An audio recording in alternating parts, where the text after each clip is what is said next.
ഒക്കെ ചില ആൾക്കാരില്ലേ നമ്മളെ സന്തോഷിപ്പിക്കുന്ന ചില ഫോൺ കോൾ കൊണ്ട് അവരുടെ ആ കോള് മതി നമ്മുടെ ഫുള്ള് എൻ്റെ നമ്മുടെ മൂഡ് മാറ്റിക്കളയാനും അതുപോലെ നമ്മുടെ ആ ഒരു സൈലൻസ് നമ്മളിൽ അവർ ഒരുപാട് ചിരികളൊക്കെ കൊണ്ടുവരാനും നമുക്കിഷ്ടമുള്ളതൊക്കെ പറയാം. നമ്മളെ ജഡ്ജ്മെൻ്റലായിട്ട് കേൾക്കാതെ നല്ല ഒഴുക്കിൽ സംസാരിച്ച് പോകുന്ന ചില ആളുകളുണ്ട്.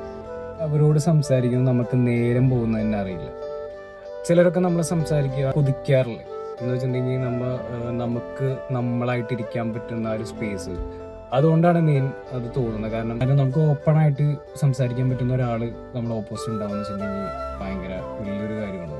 ഒരാൾ കേട്ടിരിക്കുക എന്ന് പറഞ്ഞിട്ടുണ്ടെങ്കിൽ സമാധാനം കിട്ടുന്നൊരു കാര്യമാണ്. ശരിക്കും ആക്ച്വലി അതാണ് ഒരു ഹീലിംഗ് പ്രോസസ്സ് അല്ലെങ്കിൽ ഒരു തെറാപ്പി എന്നൊക്കെ പറഞ്ഞിട്ടുണ്ടെങ്കിൽ അതാണ്. നമ്മുടെ ഓപ്പോസിറ്റുള്ള ആൾ നമ്മളെ ഒരു തരത്തിലും ജഡ്ജ് ചെയ്യാതെ കേട്ടിരിക്കുന്ന ഒരു സാധനമാണ്. ഇത് തന്നെ സാധനം നമുക്ക് ഭയങ്കര സമാധാനം ഇരിക്കും. നമ്മുടെ